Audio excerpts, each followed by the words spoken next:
우리 찬양대보다 이렇게 우렁찬 찬양대 있으면 나와보라고 그랬어요. 아마 여의도 가도 우리보다 적을 것 같아요.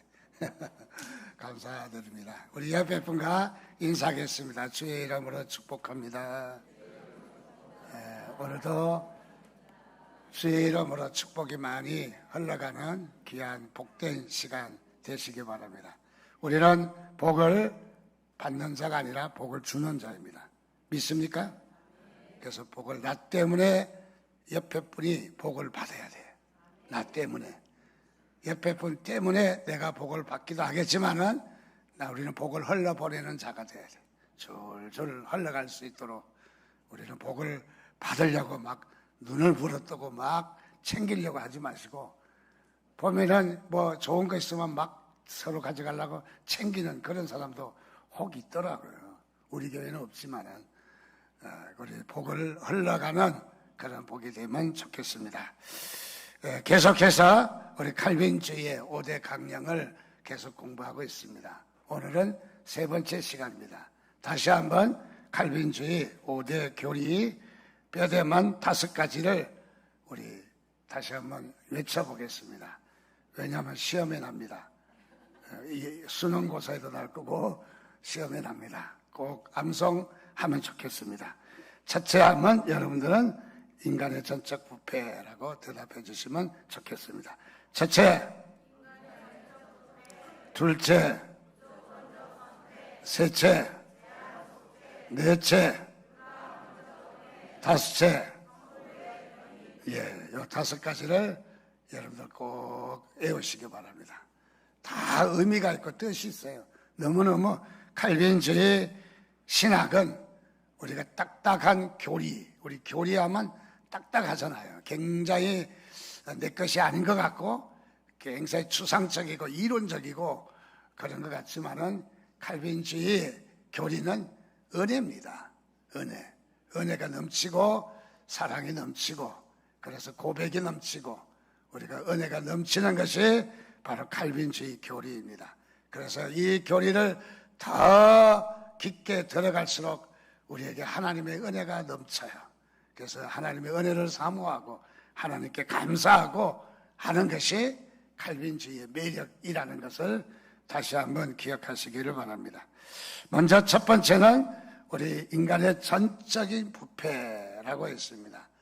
이 뜻은 인간이 머리부터 발끝까지 얼마나 부패했는가, 얼마나 기능이 상실했는가, 얼마나 우리가 생존하지 못하고 우리가 이 병 가운데 죽은 가운데 있는가 하는 것을 말하는 것이 아니다. 여기 인간의 전적인 부패는 하나님을 찾는데 전적으로 부패했다는 거죠. 하나님을 찾지도 않고 하나님을 찾으려고 하지도 않고 또 하나님 앞에 나가려고 하지도 않는, 하나님을 찾을 수 있는 기능이 모두가 상실됐다. 그런 의미에서 하나님께 대해서 인간이 전적으로 부패했다라고 말하고 있습니다.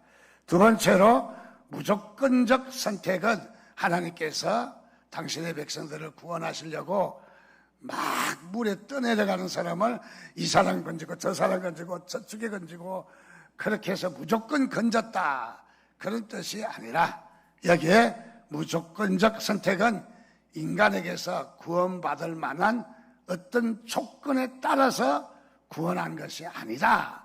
그래서 우리는 어떤 조건, 공로를 내세우기도 하고 우리의 어떤 조건을 내세우죠. 가령 어떤 조건이 좋아서, 잘생겨서, 그리고 또 뭐 어떤 조건이 타당해서 하나님이 우리를 당신의 백성으로 부르신 것은 아니라는 거죠. 즉 다시 말하면 우리에게는 구원받을 만한 아무런 조건이 없다. 하나님께서 무조건적으로 우리의 입장을, 우리의 여건을 보지 아니하시고 우리의 실력을 보지 아니하시고 하나님께서 우리를 당신의 백성으로 삼으셨다. 그래서 우리는 내놓을 만한 가치가 없는 거예요. 자랑할 만한 가치가 없는 거예요. 하나님의 무조건적인 선택이었다 하는 것을 말해주고 있습니다. 우리 벌써 2가지만 봐도 하나님의 은혜가 넘칩니다. 우리는 딱딱한 이론이 아니라, 어떤 설명이 아니라, 어떤 우리의 갑론을박을 하는 이론이 아니라, 우리는 하나님의 영광을 더 돌리고 하나님 앞에 겸손히 우리가 머리 숙이는 것이 칼빈주의의 교리인 것을 발견합니다.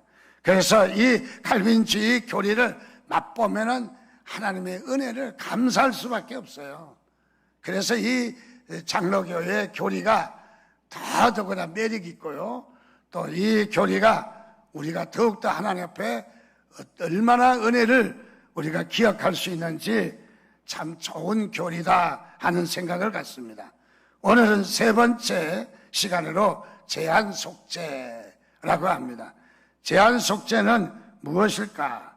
제한 속죄 교리는 이 칼빈주의 교리에 예수님께서 십자가의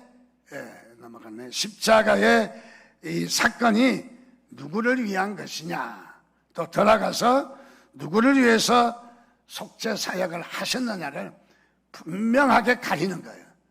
자, 우리 주님께서 누구를 위해서 십자가에 달리시고 죽으셨느냐, 오늘 이 문제가 우리에게 너무너무 중요합니다.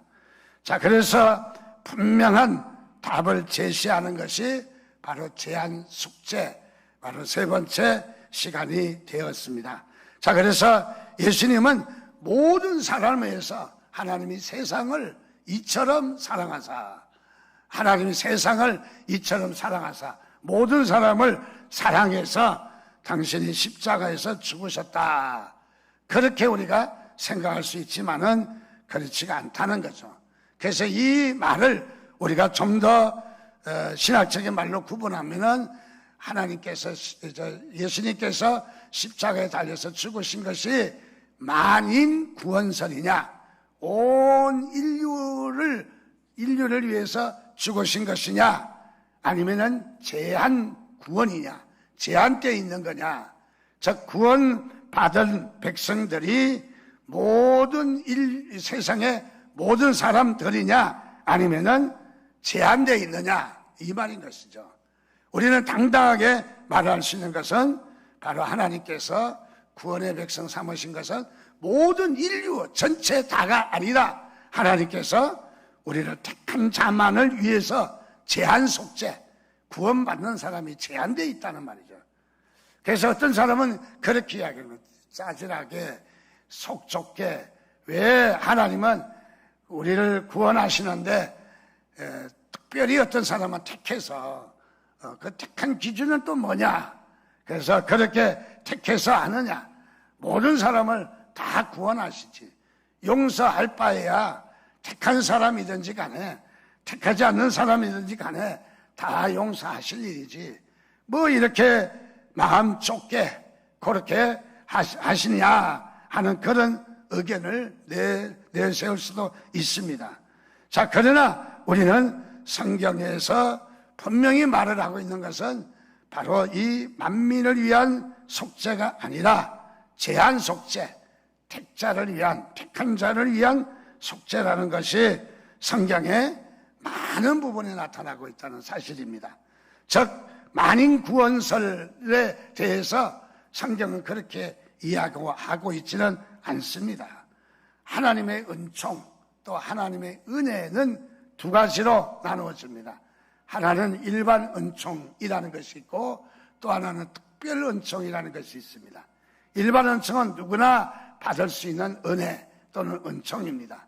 그래서 믿지 않아도, 예수를 영접하지 않았어도 같이 믿는 사람이든 믿지 않는 사람이든 동일하게 비가 내리고 해가 뜨고, 또 곡식을 심어도 믿는 사람이든 안 믿는 사람이든 동일하게 곡식과 과일과 열매를 맺으며 동일하게 숨을 쉬고 살아가는 것, 누구나 다 동일하다. 이것은 하나님의 일반 은총이에요. 자, 그래서 하나님의 일반 은총으로 믿는 사람이든지 믿지 않는 사람이든지 동일하게 살아갈 수 있는 것입니다. 자, 그래서 햇빛과 비를, 공기와 계절과 모든 우리의 인간의 수명까지도 동일하게 살 수 있지만은 이것은 하나님께서 우리에게 주신 일반 은총이다. 그러나 또 하나의 은총이 있는데 그 은총은 특별한 은총입니다. 이 특별한 은총은 무엇이냐 하면은 일반 은총과 다른 특별한 사람에게만 주어지는 은총이다. 그래서 이 특별 은총은 해와 달과 빛과 수명과 또는 계절과 이것을 말하는 것이 아니라 특별 은총은 하나님과 관계를 이야기합니다. 하나님과 관계. 그래서 우리 특별 은총은 우리의 죄와 허물을 우리에게 그 죄를 용서하시고 하나님께서 우리에게 구원을 주신 은혜를 말하고 있습니다. 그래서 이 제한 속죄 하니까 속죄가 제한되어 있다. 마치 어떤 사람에게 70세 이상 된 사람에게 그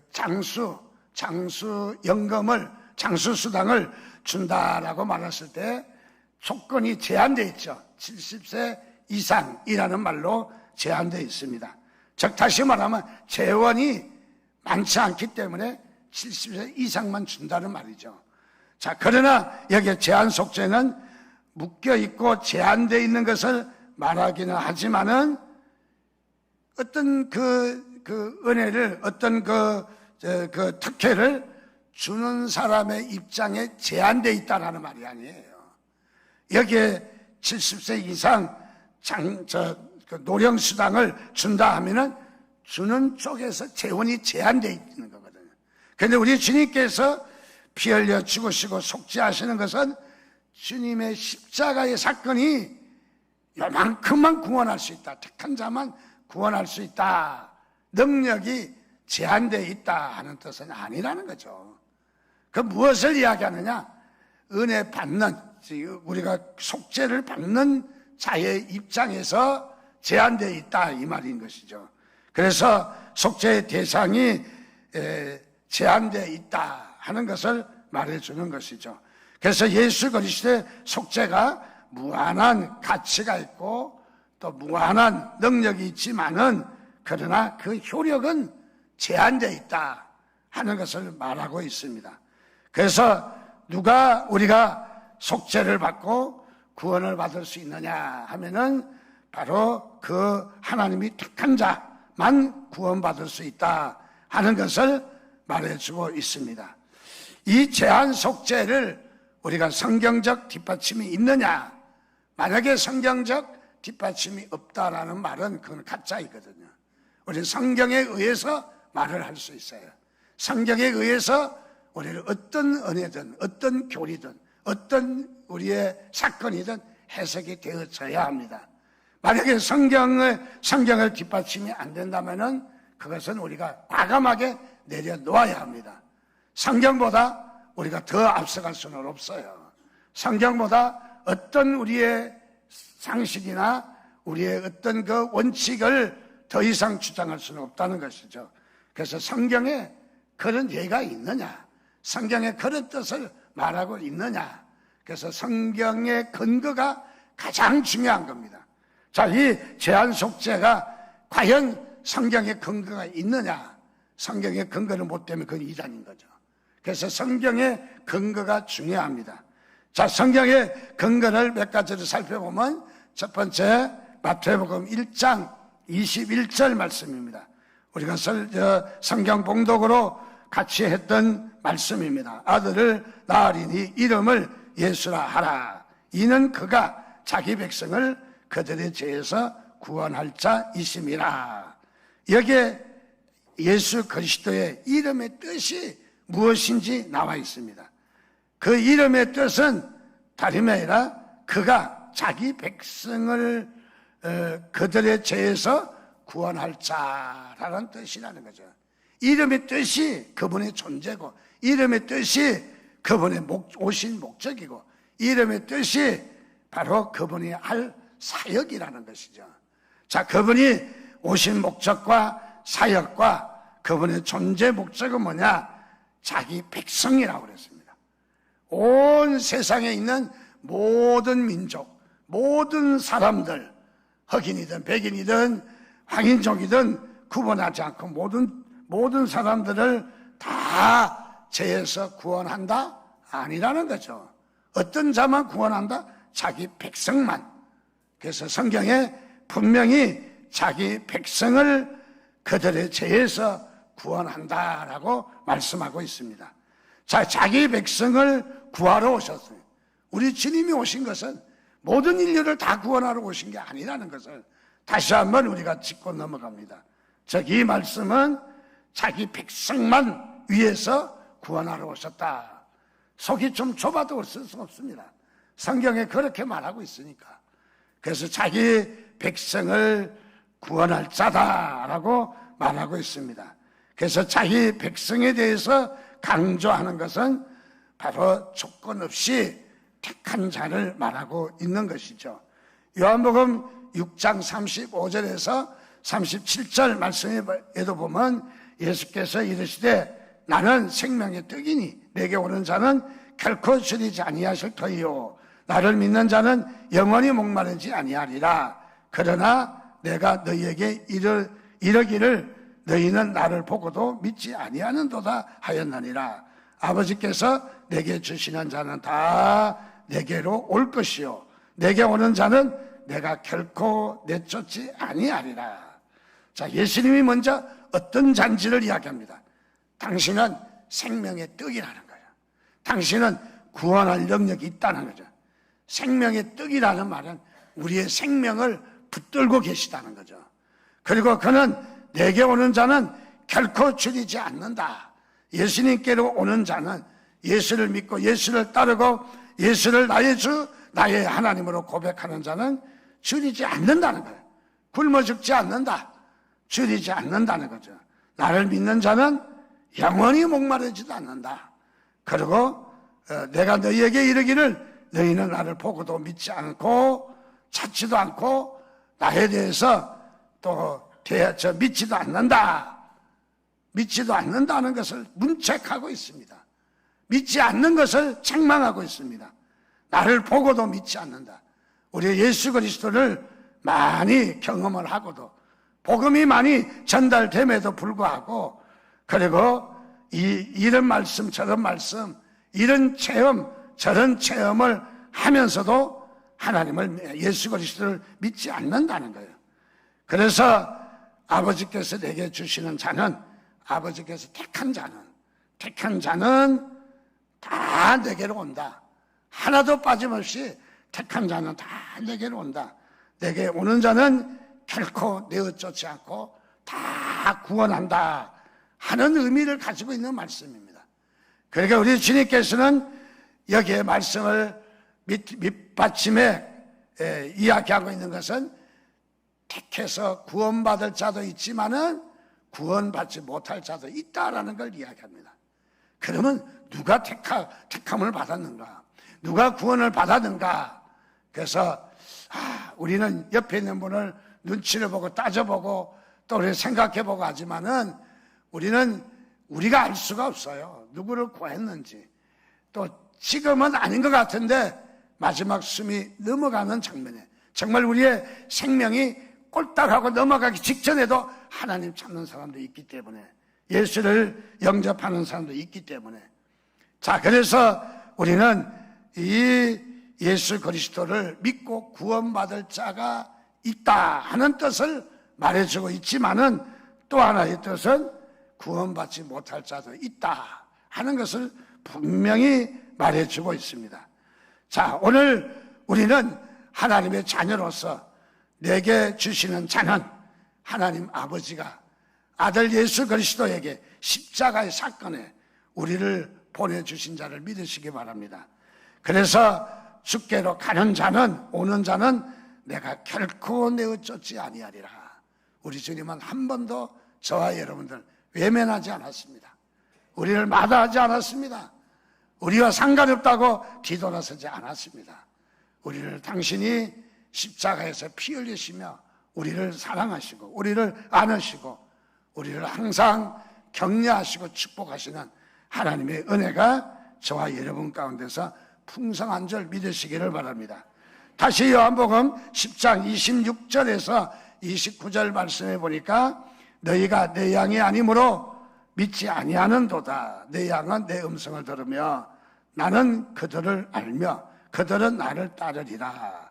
내가 그들에게 영생을 주노니 영원히 멸망하지 아니할 것이요 또 그들은 내 손에서 빼앗을 자가 없느니라. 그들을 주신 내 아버지는 만물보다 크심에 아무도 아버지 손에서 빼앗을 수 없느니라. 오늘 말씀의 세 번째 근거를 이야기합니다. 여기에 보니까 너희가 내 양이 아니므로. 자, 양이 있는데 양떼는 우리 주를 따르는 백성들을 이야기합니다. 그런데 그 중에 내 양이 있고 네 양이 있다는 거예요. 내 양이 있고 네 양이 있다. 저는 김양이 있다는 소리는 들어봤어도 내 양, 네 양은 안 들어봤습니까? 내 양과 네 양이 있다는 말은 구별을 짓잖아요. 여기서 내 양은 어떤 양입니까? 내 음성을 듣는다. 주의 음성을 듣는다. 여러분, 주님께 민감하시기를 바랍니다. 주의 음성을 들으셔야 됩니다. 그래서 주님이 인도하심을 따라가야 돼요. 우리는 항상 주님께서 우리를 인도하시고 우리를 이끄시는 것을 민감해야 돼요. 민감. 무뎌가지고 발 뒤꿈치처럼 무뎌가지고 아무리 찔러대도 아프지 않고 감각이 없다면 그건 죽은 신앙이죠. 하나님이 우리에게 말씀하시니까 바짝 긴장하고 자다가도 뻘떡 일어나서 하나님의 부르시는 음성에 아멘 주여 우리가 고백할 때 우리의 신앙은 살아서 역사하기 시작합니다. 꿈틀대기 시작합니다. 자, 여기에 바로 우리 주님도 굳이 내 양과 네 양을 구분했다. 내 양은 구원받을 자이고 하나님의 음성을 듣는 자고 그를 따르는 자입니다. 그러나 또 영생을 얻을 자입니다. 그러나 네 양은 어떻습니까? 멸망받을 자입니다. 다 이렇게 빼앗을 자가 없도록 건지신다 하는 것을 말해주고 있어요. 자, 그래서 우리 이 성경에 계속해서 말하기를 많은 성경의 부분이 바로 구분 짓고 있다는 사실이에요. 구원받을 백성이 누구나 다 구원받는 것이 아니라 구원받지 못하는 양도 있다 하는 것을 우리에게 말해주고 있습니다. 자, 그래서 우리는 어떤 양인가 보다 내가 구원받을 양인 것을 감사하시기를 바랍니다. 그래서 나에게 구원의 은혜가 임한 것을 감사하시기를 바랍니다. 하나님께서 우리를 택하시고 구원받을 백성으로 분류하시고 구분 지으신 것을 감사하시기 바랍니다. 그래서 죽을 때까지 이 하나님이 주신 은혜를 빼앗기지 마시고 천국까지 가지고 가시기를 주님의 이름으로 축원드립니다. 자, 그래서 오늘 우리는 바로 이렇게 구원받을 백성이 됐다 하는 것은 얼마나 큰 은혜고 얼마나 큰 축복인지 우리는 다시 한번 느낄 수가 있습니다. 자, 우리가 주님께서 제한 속죄하셨다. 어떤 신학자들도 어떤 교회에서도 만인구원설을 주장하는 사람이 있어요. 만인구원설을. 학문으로는 사실 하나님이 사랑이 넓으시고 또 사랑이 많으시니까 온 백성을 다 그냥 누구나 잘 믿든지 안 믿든지 그냥 다 구원하면 얼마나 좋겠어요. 저도 그런 마음이에요. 그랬으면 좋겠어요. 그냥 하나도 낙오되지 않고 교회 빠졌다고 해서 쪼잘스럽게 그걸 또 구원의 백성이 빼지 마시고 다 하나님 그냥 다 알아서 넣어주세요 하면 얼마나 좋겠어요. 근데 보십시오. 우리 장례식에 가보면은 마지막까지 믿지 않고 몸부림치는 사람이 있잖아요. 어떤 사람은 믿는 자리에 교회 나오고 믿음의 생활 잘하는 것 같은데 집사님 하나님 찾으세요. 하나님 필요 없어. 하나님 나 몰라. 아유, 그럴 때마다 속이 뒤집어지는 거죠. 어떻게 하나님을 모른다. 마지막 우리 주님을 맞이하러 천국에 가야 되는데 주님을 맞이할 수 있어야 되지 않겠어요? 저는 장례식을 많이 해보지는 않았지만은 그래도 장례식에 보면 그래도 임종을 종종 지켜볼 때가 많이 있습니다. 어떤 분은 참 마지막 임종하면서 목사님 참 감사해요. 그리고 찬송하고, 그리고 마지막 주님이 나를 기다리고 계시네요 하면서 편안하게 눈을 감고 다 믿음 생활 잘하라고 그러고, 참 마지막 죽는 인상도 웃으면서 죽고 웃으면서. 돼지머리도 웃는 돼지는 비싸요. 근데 웃으면서 마지막 착 임종하는 거 얼마나 좋아요. 근데 어떤 사람은 참 힘든 사람이 있어요. 마지막 죽으면서 안 간다고, 저놈들이 날 잡으러 왔다고 고래고래 소름을 지르고 악을 쓰고, 이거 어찌 그러면 또 마지막에 힘도 없는데 그렇게 힘이 센지 그냥. 자, 그거 무엇입니까? 죽음이 예비되지 않는 자예요. 자, 주님을 맞지 못하는 거예요. 자, 우리는 쉽게 이야기해서 천국과 지옥을 이야기할 수 있는 거예요. 자, 우리의 마지막 죽음에, 자, 우리의 장례식 때 여러분 주님을 맞이하시기를 바랍니다. 주님이 여러분들 위로하셔서 수고했다, 그동안 고생했다, 우리 이런 소리 들어야 되지 않겠어요? 다른 거 다 몰라도 뭐 잠시 지옥에 3일간 있다고 온 것 같으면 괜찮아요. 3일간 버텨보면 돼요. 그러나 그것이 아니라는 거죠. 영원히 우리가 이 땅에서 끝나는 것이 아니라는 거죠. 우리의 생명이 영생이냐 영벌이냐지요. 영생이냐 우리가 죽느냐 하는 것이 아니라는 거죠. 우리의 죽음이 아닌 거예요. 그래서 영원한 벌을 받을 거냐, 영원한 복을 받을 거냐. 자, 그래서 우리는 영생을 얻는, 생명을 얻는, 우리는 영생의 축복이 있기를 주님의 이름으로 축원드립니다. 자, 그래서 우리는 이 땅의 교회로서, 목사로서 어떻게 만인 구원설을 주장할 수가 있느냐는 거예요. 우리 가까운 교회도 그런 게 많이 있습니다. 이단이 뭔지 아십니까?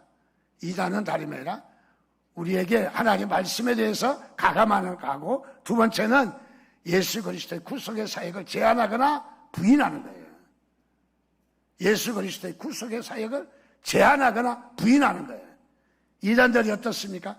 예수 그리스도의 구속의 사역을 제한하고 부인하잖아요. 어떻습니까? 어떤 이단, 많은 이단들, 우리 주변에 있는 이단들 보십시오. 내가 구원하러 왔다. 뭐라고요? 예수 그리스도는 이 땅에 구원하러 오시기는 했지만은 영만 구원했다. 육은 구원하지 못했다. 그래서 예수가 오신 지 2000년이 돼도 아직도 우리의 육신은 이 모양 이 꼴이다. 그래서 우리의 육신이 구원받아야 된다. 그럴듯하잖아요. 근데 그게 참말입니까? 그러면 어떻게 우리의 육신이 구원받아야 되냐? 지가 구원 안 돼요. 지도 구원 못하고. 저는 좀 용어가 딱딱하게 써서 죄송합니다. 자기도 구원 못하고 죽잖아요. 문선명이가 죽어, 박태선이가 죽어, 다 자기들이 구원한다고 하지만 다 죽었어요, 다. 자기도 구원 못하잖아요. 그런 육의 구원을 주장하면서 뭘 주장합니까? 결국 육신적인 걸 주장하잖아요. 돈 갈취 또는 이 폭행, 성폭행. 그래서 어떻게 구원받는다고? 성폭행을 통해서, 성관계를 통해서 구원받는다? 아주 뜻은 그럴듯하죠. 여러분, 이 진리는 평범한 데 있어요. 진리는 그렇게 어려운 데 숨겨두지 않았습니다. 진리는 상식적이에요, 상식적. 상식에 벗어나는 그런 것은 없습니다. 하나님은 우리에게 행하실 때에 상식 내에서 말씀하셔요. 우리에게 주신 상식과 우리에게 어떤 그 도의적인 그 상식 가운데 꼭 도덕적인 것은 아니지만은, 그러나 상식선을 벗어나지 않는 것이 하나님의 말씀이고 진리입니다, 바로. 그래서 이단들은 바로 이 육신을, 육신적이잖아요. 육신적이. 자, 그래서 이 구속의 은혜를 제한합니다. 여러분, 예수 그리스도께서 이 땅에 오셔서 육체로 임하심을 부인하는 자마다 적 그리스도라고 성경 요한이 이야기하고 있어요.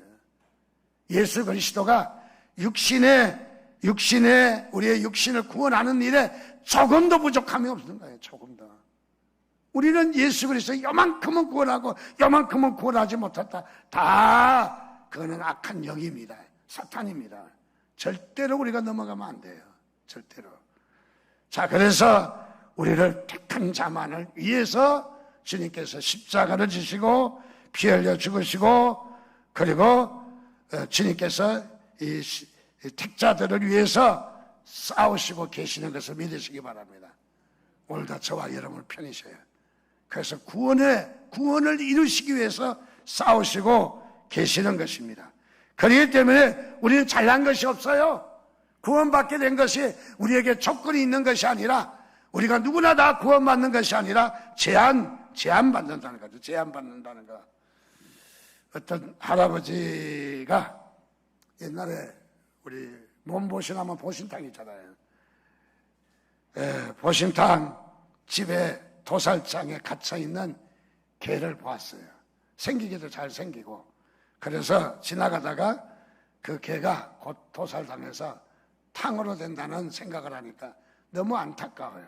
그래서 그 개를 주인에게 이야기해서 샀습니다. 그리고 집에 데리고 갔습니다. 잘 길렀습니다. 이 할아버지와 이 개가 아주 정이 상당히 들었나 봐요. 그래서 잘 길렀는데 그만 할아버지가 병에 걸려서 죽었었어요. 죽게 되었습니다.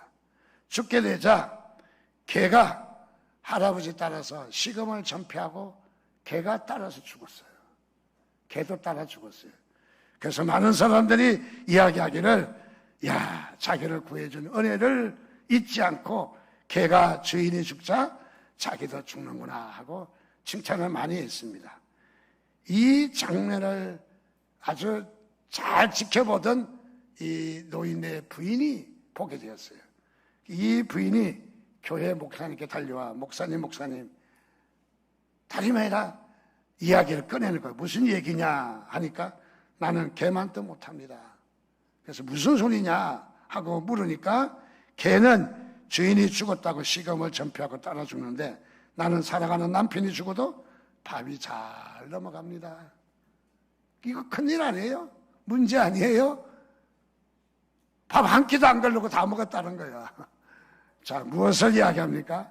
하나님께서는 우리를 구원해 주신 은혜를 여러분 감사하시기를 바랍니다.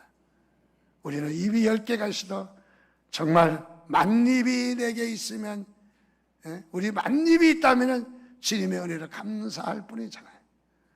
자, 그래서 나의 죄를 용서하시기 위해서 독생자를 주셨고, 그리고 우리의 죄를 깨끗하게 씻기기 위해서 십자가에서 죽으신 우리 주님을 여러분 기억하시기를 주님의 이름으로 축원드립니다. 그러면 제한 속죄는 한마디로 이야기하면 어떤 뜻이 있을까? 세 가지로 말씀을 드립니다. 첫째로 제한 속죄는 그리스도의 피는 속죄의 피다라는 사실을 말해주는 거예요. 예수의 피는, 예수님이 십자가에서 피 흘리신 것은 우리의 죄를 속해하기 위해서, 죄를 사하기 위해서 용서의 피인 줄 믿으시기 바랍니다. 어떤 사람은 그래요. 신학자들 중에도 예수의 피나 짐승의 피나 똑같다.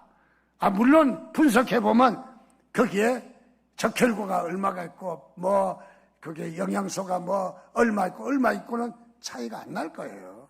짐승의 피나 예수의 피나 차이가 안 날 거예요. 물리적인 그런 피를 이야기하는 게 아니잖아요. 여기는 가치를 이야기하는 거지. 자, 예수 그리스도의 피는 비록 성분은 다른 사람의 피나 짐승의 피나 같을지 몰라도 예수 그리스도의 피는 우리를 속죄하기 위한 피다.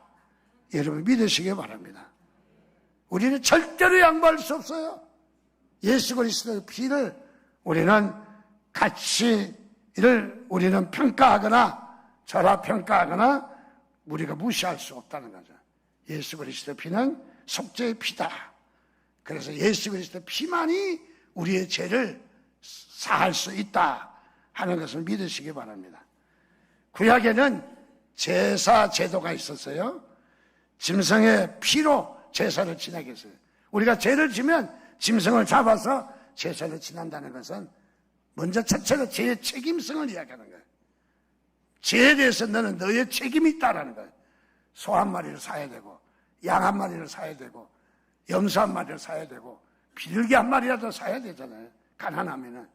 어쨌든 우리가 이 제사를 지내는 데 대해서 우리의 대가를 치러야 되는 거예요. 우리의 죄에 대해서 책임이 있다는 거죠. 책임이. 그래서 첫째로 책임성이요. 둘째로 여기에 짐승의 피를 가지고 구약의 제사를 지냈다는 것은 이 짐승의 피는 앞으로 있을 예수 그리스도의 피를 예표한 거예요. 예수 그리스도의 피를 그림자로 보여준 거예요. 이런 피가 필요하다 하는 것을 보여준 거예요. 그 피가 무슨 피냐? 예수의 피라는 것을 보여주신 것이죠. 자, 그래서 이 피를 구약의 제사는 바로 예수 그리스도의 피는 속죄의 피임을 더 정확하게 이야기해 주는 거예요. 정확하게. 반드시 예수 그리스도의 피만이 우리가 구원을 받는다. 짐승의 피는 한계가 있다 하는 것을 우리에게 말해주는 부분입니다. 두 번째로 예수 그리스도의 속죄는 택자들을 위한 속죄이다. 누구를? 택한 자를 위한. 그래서 저와 여러분을 택해 주신 것을 감사하시길 바랍니다. 하나님의 사랑을 받은 자예요. 하나님의 은혜를 받은 자예요. 그래서 우리는 예수 그리스도의 속죄는 누구나 다 구원하시는 것이 아니라 택한 자들을 위한 피다라는 것을. 그래서 여러분을 주님께서 아무런 자격 없지만은 여러분들을 택해 주신 것 감사하시기 바랍니다. 얼마나 감사한지. 우리는 감사함밖에 없어요. 감사함밖에. 그래서 하나님께 늘 감사를 표현하는 그런 우리의 모습이 있기를 바랍니다. 세 번째로 예수 그리스도의 속죄는 확실한 속죄이다. 확실성, 그 다음에 특별성을 강조하는 겁니다.